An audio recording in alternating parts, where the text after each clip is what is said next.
concluímos João capítulo 14, né? Vamos ler agora o capítulo 15. Nós estamos no item 24 da página 93. Falei para vocês adicionarem aí, não saiu no livro.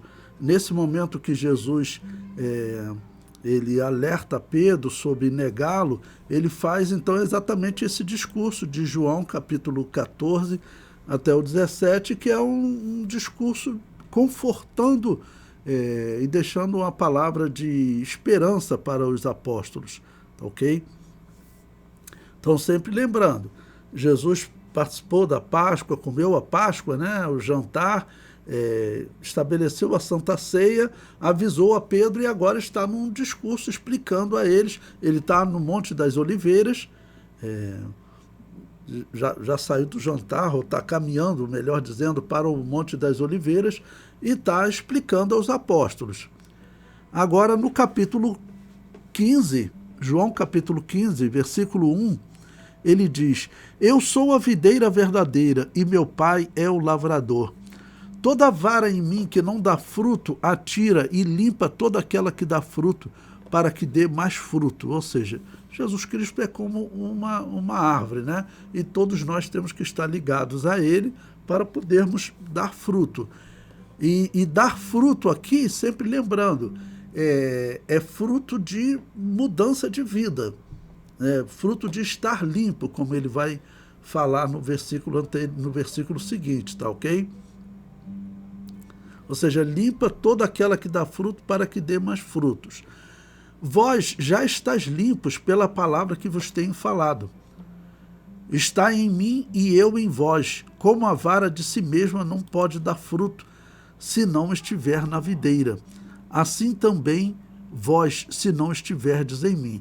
Bom, você lembre-se que a videira, a vide, né, era algo fundamental para os israelitas, né, porque era de onde vinha o vinho, e eles, para se alegrar nas festas, no momento de festa, era comum, né, eles então usavam o vinho para se alegrar, e o vinho ele tinha esse símbolo de alegria, ok? Então, Jesus Cristo diz: Eu sou a videira verdadeira, ou seja, podemos interpretar como eu trago a alegria verdadeira, já que a videira, de onde vinha a uva, o vinho, tá bom, trazia uma alegria ao homem. O versículo 5: Eu sou a videira, vós as varas. Quem está em mim e eu nele, este dá muito fruto, porque sem mim nada podeis fazer. Se alguém não estiver em mim, será lançado fora e como a vara, e secará. E os colhem e lançam no fogo e ardem. Se vós estiverdes em mim e as minhas palavras estiverem em vós, pedireis tudo o que quiserdes e vos será feito. Né?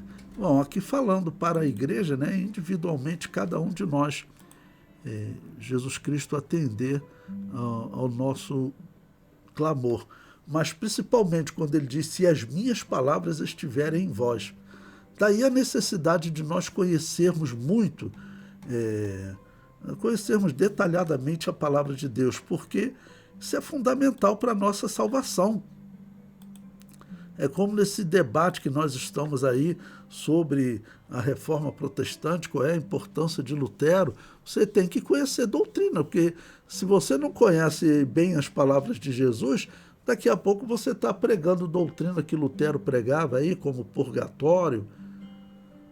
Então, se vós estiverdes em mim, diz o versículo 7, e as minhas palavras estiverem em vós, pedireis tudo o que quiserdes e vos será feito. Nisto é glorificado o meu Pai, que deis muito fruto, e assim sereis meus discípulos. Ou seja, o crescimento da igreja na história, e principalmente a sobrevivência, porque a igreja, irmãos, ela foi perseguida desde o primeiro momento que ela nasceu. A princípio foram os judeus, as autoridades, os sacerdotes, eles foram que iniciaram a perseguição, tanto que eles mataram Jesus e queriam também dar fim aos discípulos. Depois da perseguição dos judeus, aí começa a perseguição de Nero, e depois vem a perseguição do Império Romano, já com Domiciano, a partir do ano 89. Essa era aí prossegue agora com uma perseguição em que os cristãos estão morrendo. Depois, quando termina a perseguição do Império Romano, começa a perseguição da Igreja Católica. Por quê? Porque ela não autorizava o funcionamento de outras igrejas. Porque a Igreja Católica ela não autorizava a existência de igrejas como a Assembleia de Deus. Ela não podia viver, principalmente a partir dos anos 400. Então foi perseguição da Igreja Católica. Depois, os protestantes e reformados, eles se juntaram também à Igreja Católica na perseguição às igrejas que não aceitavam o batismo de recém-nascido. A história das bruxas de Salem, nos Estados Unidos, foi a Igreja Reformada, os puritanos, que eles mataram lá. Tinha um pastor anabatista. Ele foi condenado como bruxo por ele não batizar os seus filhos. Só o mais velho era batizado, ele disse no interrogatório. Eles sabiam, era um anabatista. Era uma igreja conhecida, eles estavam procurando um motivo para matá-lo. Então, a igreja ela sobreviveu nesse período, né, mostrando que se cumpriu, nisto é glorificado meu Pai, que deis muito fruto, e assim sereis meus discípulos. Como o Pai me amou, também eu vos amei a vós, permanecei no meu amor. Se guardardes os meus mandamentos, permanecereis no meu amor. Do mesmo modo que eu tenho guardado os mandamentos de meu Pai e permaneço no seu amor. Tenho-vos dito isso para que a minha alegria permaneça em vós e a vossa alegria esteja completa. O meu mandamento é este, que vos ameis uns aos outros, assim como eu vos amei. Então Jesus ele estava dando uma certa palavra de conforto, até por ele ter falado para Pedro e para todos os apóstolos que eles iriam falhar, e de Pedro a falha seria a maior, né?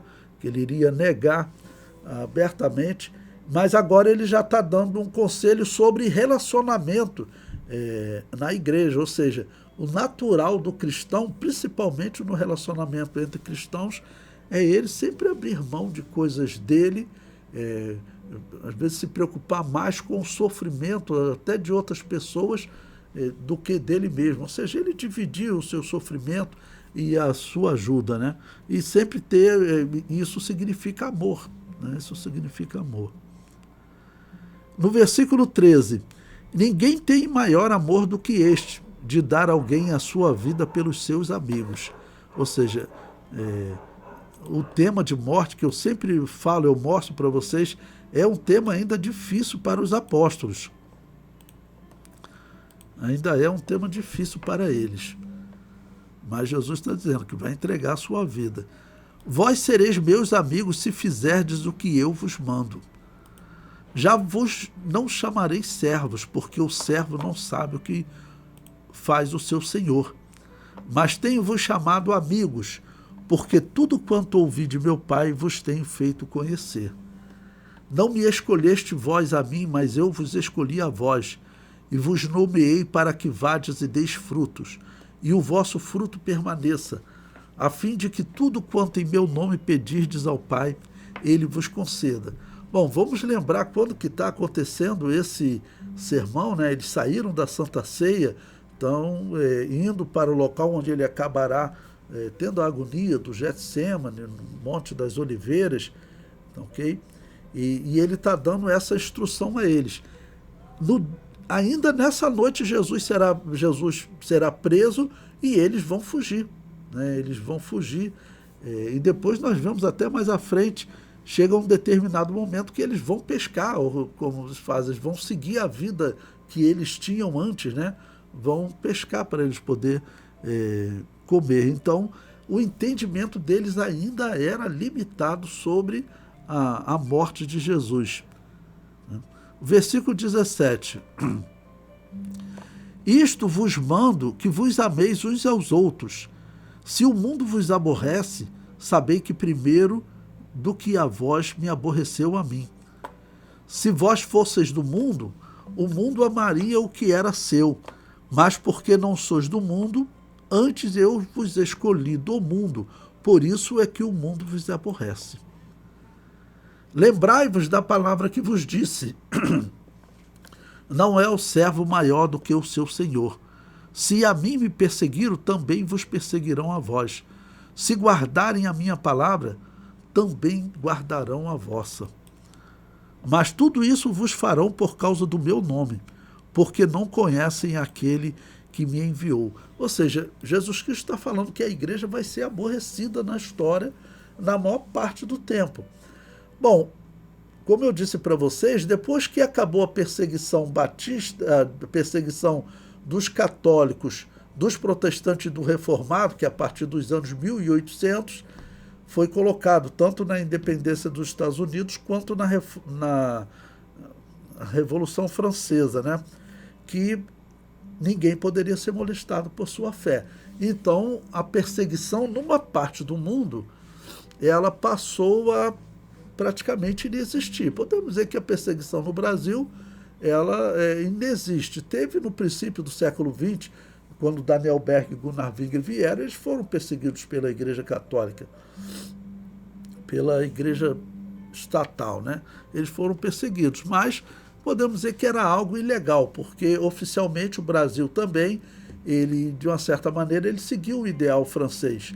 E o Brasil estabeleceu que aqui a religião seria separada do Estado, mas a Igreja Católica mantinha uma certa autoridade, tá ok?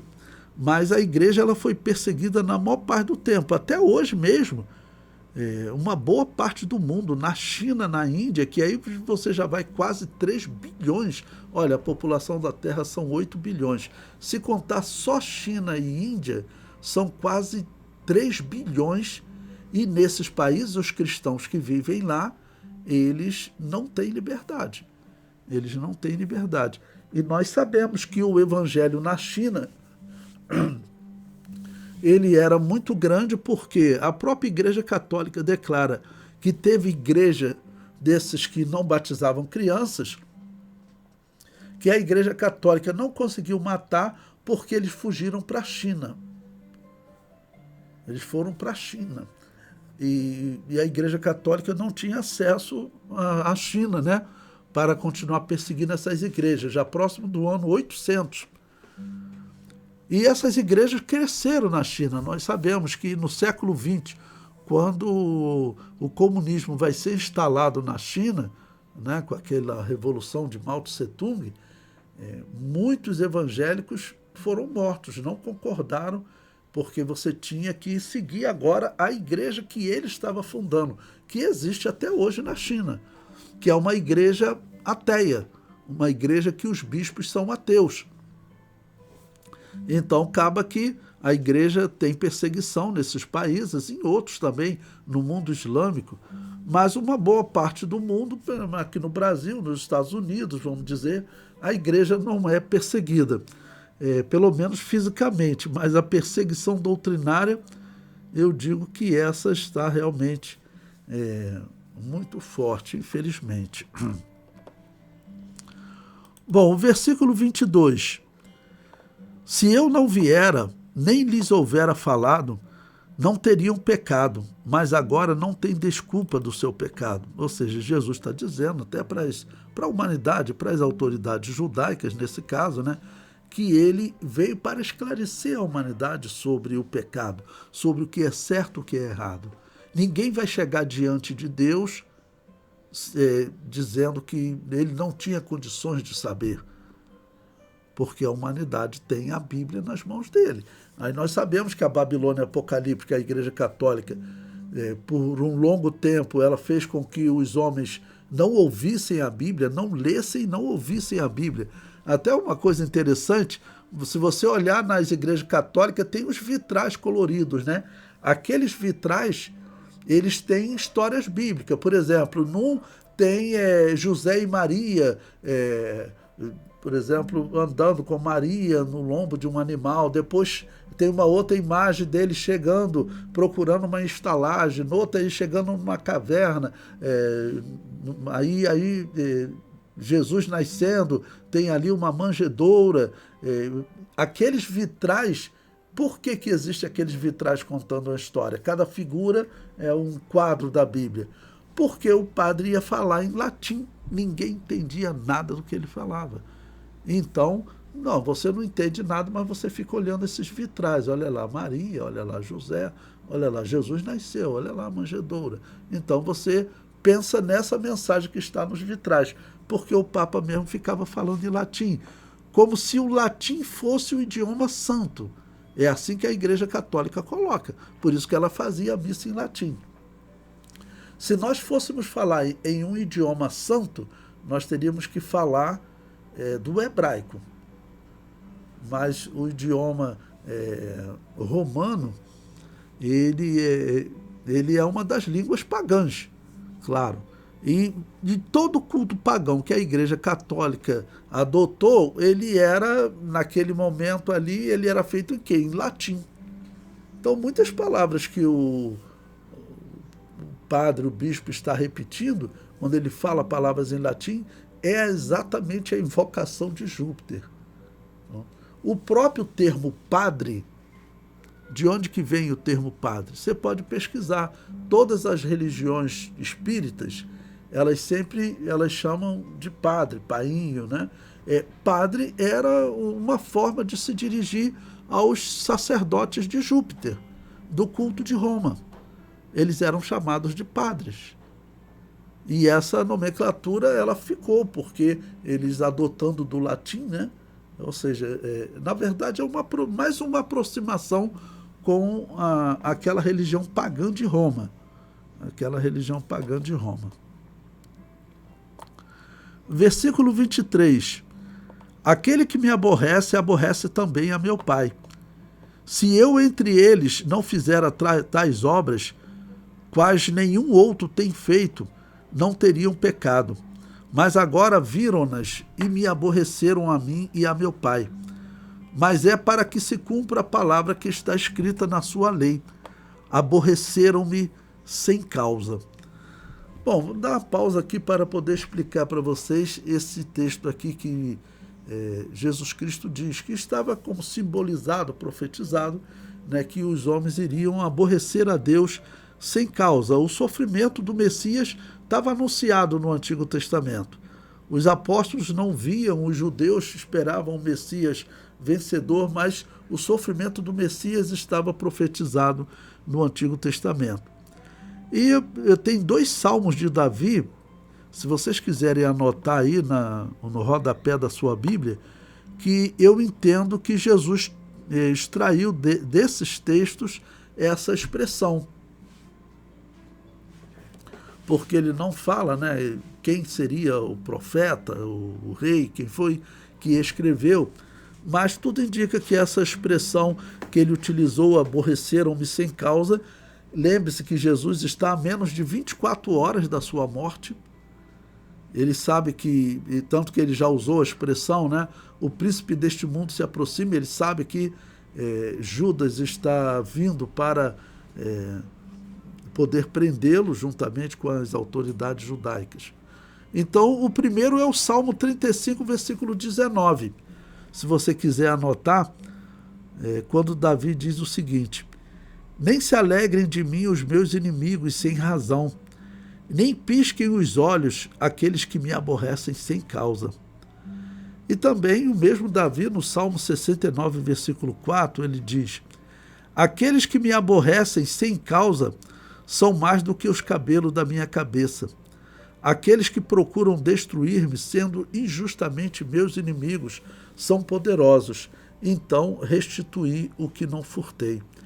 Então, quando ele usa essa expressão, aqueles que me aborrecem sem causa, por 2 vezes Davi utiliza. E como Davi, ele, vamos dizer, é aquele que iniciou a linhagem do Messias como rei, ele nos seus salmos ele é importante para a profecia, para a simbologia. E exatamente aqui eu acredito que Jesus esteja falando desses salmos dele, principalmente o Salmo 35, versículo 19.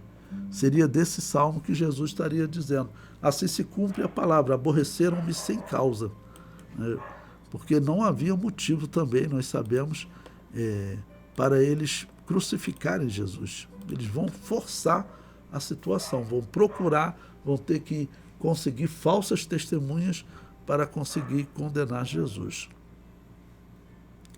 Bom, prosseguindo nesse capítulo 15, no versículo 26 agora, ele diz: mas quando vier o Consolador, que eu da parte do Pai vos hei de enviar, aquele Espírito da verdade que procede do Pai testificará de mim, e vós também testificareis, pois estivestes comigo desde o princípio.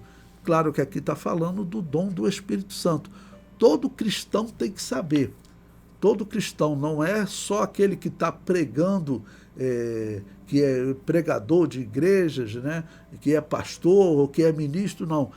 Todos os cristãos, eles recebem sim a graça de Deus, que o cristão ele é diferente para falar do que a pessoa que não tem esse dom de Deus. E Jesus Cristo promete esse dom através do Espírito Santo, chamando ele de Consolador. Né? Por quê? Porque eles vão ficar, vamos dizer, órfãos. Jesus vai para o Pai, mas o Espírito Santo estará agindo com eles.